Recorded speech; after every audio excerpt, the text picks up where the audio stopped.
ជំរាបសួរប្រិយមិត្តទស្សនិកជនទាំងអស់គ្នាស្វាគមន៍មកកាន់ UC Alumni Talk ជួបជាមួយនឹងនាងខ្ញុំ Jenny ជាថ្មីម្ដងទៀតហើយថ្ងៃនេះគឺនាងខ្ញុំពិតជាមានកិត្តិយសមែនតើដែលបានជួបសម្ភាសន៍ផ្ទាល់ជាមួយនឹងវាគ្មិនកិត្តិយសមួយរូបអញ្ចឹងកុំឲ្យខាតពេលយូរយើងជួបជាមួយនឹងលោកបណ្ឌិតទាំងអស់គ្នាជំរាបសួរលោកបណ្ឌិតបាទជំរាបសួរចាអញ្ចឹងជាកិច្ចចាប់ផ្ដើមសូមលោកបណ្ឌិតជួយធ្វើការណែនាំខ្លួនក៏ដូចជាតួនាទីការងារក្នុងពេលបច្ចុប្បន្នផងចាបាទជាថ្មីម្ដងទៀតសូមជំរាបសួរក៏ដូចជាសួស្តីបងប្អូនទាំងអស់គ្នាខ្ញុំឈ្មោះសិរីរតន៍ហើយបច្ចុប្បន្នខ្ញុំគឺជាគ្រូបង្រៀននៅសាកលវិទ្យាល័យកម្ពុជានេះហើយក៏ដូចជានៅសាកលវិទ្យាល័យផ្សេងទៀតជាច្រើនដែរគឺខ្ញុំបង្រៀនចាប់ពីថ្នាក់បរិញ្ញាបត្ររហូតដល់ថ្នាក់បណ្ឌិតចាលោកបណ្ឌិតតើលោកបណ្ឌិតបានបញ្ចប់ការសិក្សានៅសាកលវិទ្យាល័យកម្ពុជាក្នុងឆ្នាំណាដែរហើយក្នុងជំនាញអ្វីដែរបាទសូមអរគុណសម្រាប់ការសិក្សានៅសាកលវិទ្យាល័យកម្ពុជានេះខ្ញុំបានបញ្ចប់ថ្នាក់បណ្ឌិតជំនាញរដ្ឋបាលអប់រំនៅក្នុងឆ្នាំ2025នេះឯងបាទចាអញ្ចឹងនាងខ្ញុំអាចសុំសួរតើកត្តាអ្វីទៅដែលជំរុញឲ្យលោកបណ្ឌិតជ្រើសរើសសម្រាប់ចិត្តថាបន្តការសិក្សានៅសាកលវិទ្យាល័យកម្ពុជាបាទ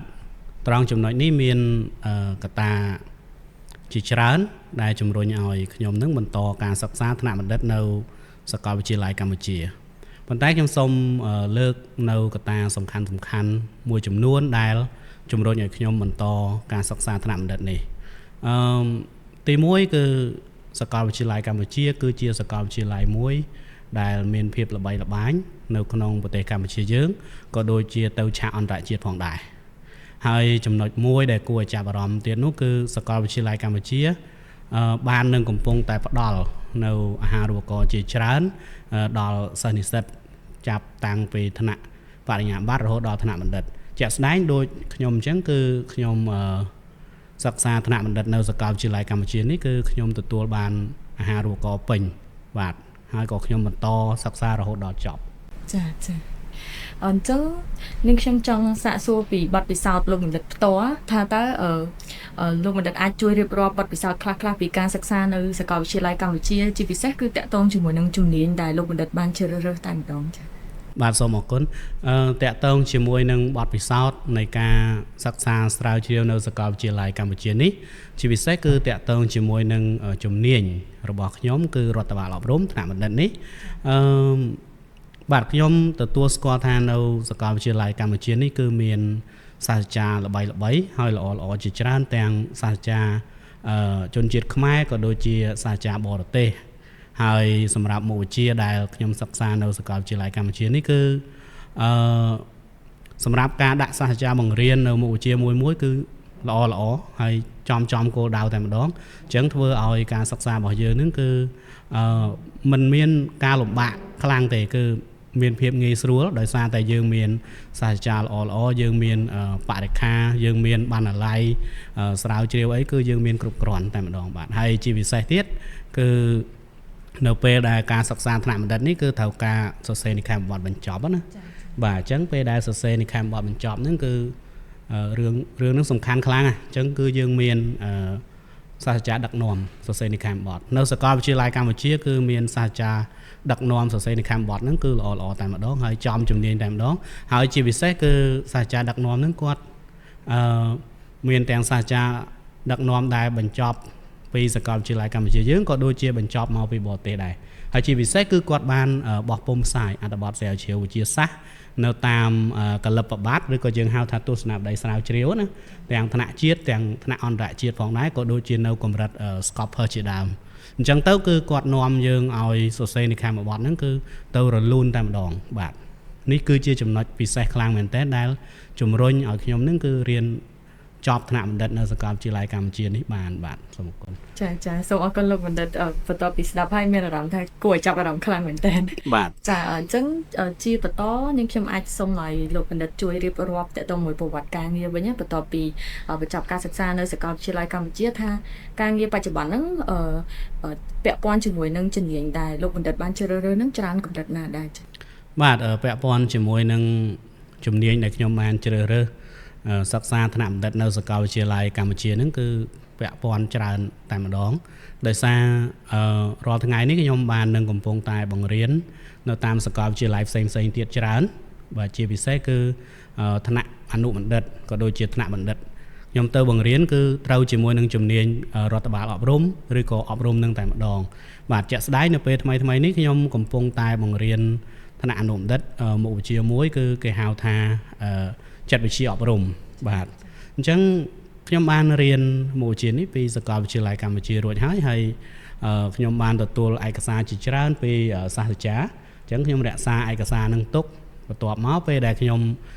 បង្រៀននៅមុខវិជ្ជានឹងវិញ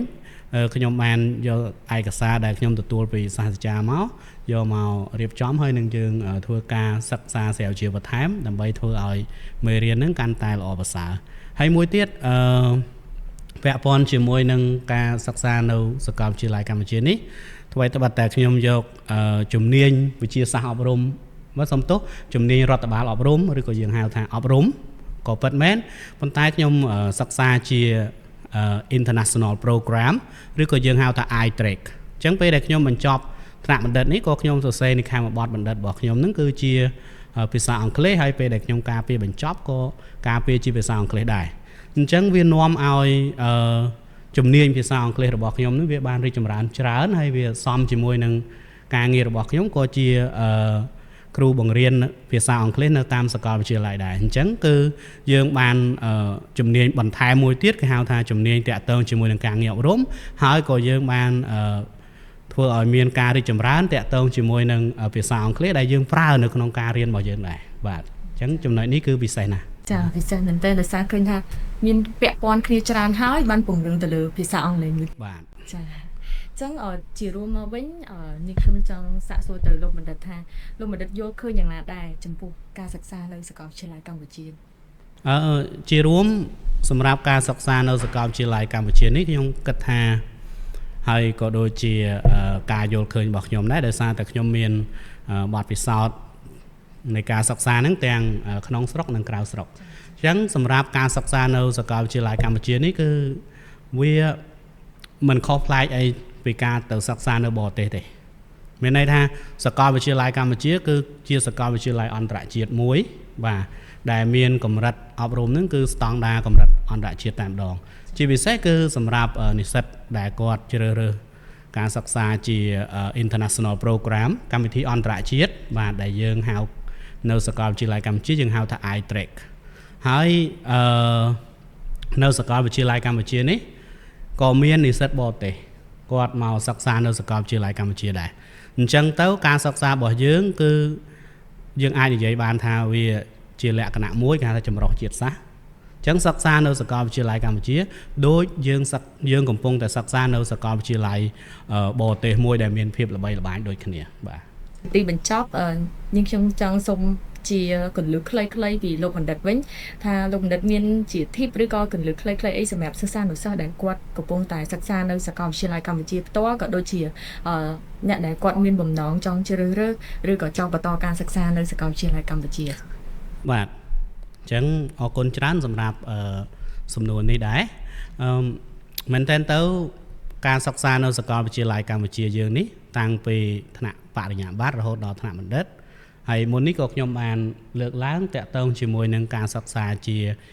កម្មវិធីអន្តរជាតិ International Program ឬក៏យើងហៅដោយខ្លីថា iTrack ប៉ុន្តែស្របពេលហ្នឹងនិស្សិតដែលគាត់អត់ចេះភាសាអង់គ្លេសដែលគាត់មកពីតាមខេត្តណាក៏គាត់អាចមកសិក្សានៅសាកលវិទ្យាល័យកម្ពុជាបានដូចគ្នាគឺគាត់សិក្សា K-Track ប៉ុន្តែសំណួរសួរថាបើគាត់សិក្សា K-Track អញ្ចឹងតើគាត់អត់រៀនភាសាអង់គ្លេសទេឬយ៉ាងម៉េចបាទចម្លើយគឺអត់ទេគឺគាត់រៀនភាសាអង់គ្លេសដូចគ្នាព្រោះអីនៅសាកលវិទ្យាល័យកម្ពុជាយើងនេះជាពិសេសសម្រាប់ថ្នាក់បញ្ញាបត្រដែលគាត់មកបន្តនៅសាកលវិទ្យាល័យកម្ពុជាយើងនេះទោះបីជាគាត់ខ្សោយភាសាអង់គ្លេសក៏គាត់អាចសិក្សា K-Track បានហើយនៅពេលដែលគាត់សិក្សា K-Track ហ្នឹងគឺយើងមានវគ្គបំពន់ភាសាអង់គ្លេស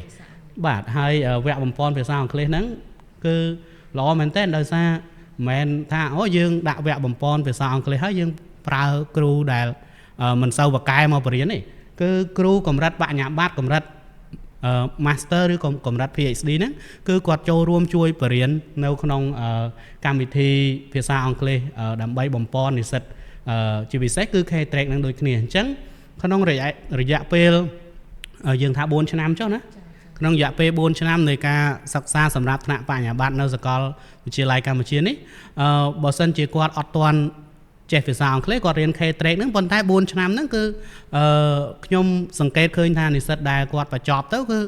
ភាសាអង់គ្លេសគាត់គឺប្រើបានដូចគ្នាអញ្ចឹងនៅសាកលវិទ្យាល័យកម្ពុជានេះគឺសម្រាប់បញ្ញាបត្រហ្នឹងគឺចំណេញមែនទែនទោះបីយើងចេះភាសាអង់គ្លេសខ្លាំងឬក៏ចេះល្មមអីគឺយើងរៀនបានដូចគ្នាពេលបញ្ចប់ទៅគឺគាត់ចេះភាសាអង់គ្លេសដែលជាគេហៅថាភាសាអន្តរជាតិណាអាហ្នឹងមួយខ្ញុំនិយាយរឿងថ្នាក់បញ្ញាបត្រមួយទៀតខ្ញុំនិយាយរឿងថ្នាក់ master បាទថ្នាក់ master គេហៅថាអនុបណ្ឌិតណាហ្នឹងហើយជាស្រ័យនិយាយលាយអង់គ្លេសតិចហ្នឹងហើយប៉ុន្តែគេច្រើនហៅ master ថ្នាក់អនុបណ្ឌិតបាទថ្នាក់អនុបណ្ឌិតហ្នឹងក៏យើងអាចជ្រើសរើសជា I-Track ឬក៏ K-Track បានដូចគ្នាបាទហើយនៅក្នុងការបង្រឹងភាសាអង់គ្លេសគឺតែងតែមានសាកលវិទ្យាល័យកម្ពុជាគឺអត់ចោលរឿងភាសាអង់គ្លេសដើម្បីពង្រឹងដោយសារឥឡូវនេះយើងរស់នៅក្នុងសតវត្សទី21បាទអញ្ចឹងពេលដែលយើងរស់នៅក្នុងសតវត្សទី21នេះបើយើងចេះតែមួយភាសាអញ្ចឹងគឺវាមិនសូវជាសពោទីផ្សារប្រហែលនេះអញ្ចឹងឃើញចំណុចហ្នឹងដែលសាកលវិទ្យាល័យកម្ពុជាជាយាមធ្វើយ៉ាងណាក៏ដោយឲ្យនិស្សិតហ្នឹងពេលដែលបញ្ចប់ពីសាកលវិទ្យាល័យកម្ពុជាថ្នាក់ណាក៏ដោយបញ្ញាបត្រក៏ដោយថ្នាក់អនុបណ្ឌិតក៏ដោយឬក៏ថ្នាក់បណ្ឌិតក៏ដោយសាកលវិទ្យាល័យកម្ពុជាគឺជំរុញឲ្យសិស្សហ្នឹងចេះឲ្យបាន2ភាសាយ៉ាងតិចណាបាទមាននិស្សិតខ្លះគាត់ចេះដល់3ភាសាគាត់មានឱកាសរៀនភាសាដូចជាភាសាចិនអីបន្ថែមទៀតព្រោះនៅសាកលវិទ្យាល័យកម្ពុជាយើងក៏មានដែរអញ្ចឹងពេលដែលគាត់កំពុងតែមករៀននៅសាកលវិទ្យាល័យកម្ពុជាហ្នឹងគាត់អាចចាប់យកភាសាចិនអ្នកខ្លះគាត់ថាខ្ញុំរៀនមួយសប្តាហ៍ 2-3 ម៉ោងអីចឹងទៅគេលោចេះខ្លះបាទតាមពិតមិនមែនចេះខ្លះពេលដែលគាត់ចប់4ឆ្នាំហ្នឹងគាត់ចេះច្រើនបាទអ្នកខ្លះចេះបាន3ភាសាខ្មែរហ្នឹងចេះស្រាប់ហើយអង់គ្លេសភាសាចិនអាចនិយាយប្រើប្រាស់បានតំណែងបានចឹងទៅបាទហើយសម្រាប់ថ្នាក់បណ្ឌិតអីក៏ដូចគ្នាមិនសូវខុសពីថ្នាក់អនុបណ្ឌិតប្រហែលទេគឺយើងជំរុញការស្រាវជ្រាវដោយប្រើប្រាស់ភាសាជាតិនិងភាសាអន្តរជាតិនឹងតែម្ដងបាទអញ្ចឹងអរគុណចាអរគុណច្រើនមែនតើលោកមនិតសម្រាប់ការចែករំលែកបទពិសោធន៍នៅថ្ងៃនេះឃើញថានាងខ្ញុំផ្ទាល់ក៏ដូចជាទស្សនិកជនខ្ញុំជឿជាក់ថាប្រកាសជាទទួលបាននៅចំណេះដឹងថ្មីនៅបទពិសោធន៍ថ្មីពីការចែករំលែករបស់លោកមនិតអញ្ចឹងកម្មវិធីរបស់យើងក៏បានឈានចូលមកដល់ទីបញ្ចប់ហើយអញ្ចឹងនាងខ្ញុំសូមអរគុណថ្លែងអំណរគុណលោកមនិតជាថ្មីម្ដងទៀតដែលបានមកចូលរួមចែករំលែកបទពិសោធន៍នៅថ្ងៃនេះហើយក៏សូមអរគុណដល់ទស្សនិកជនដូចគ្នាដែលបានតាមដានទស្សនាវីដេអូនេះតាំងពីដើមរហូតដល់ចប់ចាសូមអរគុណបាទអរគុណដូចគ្នា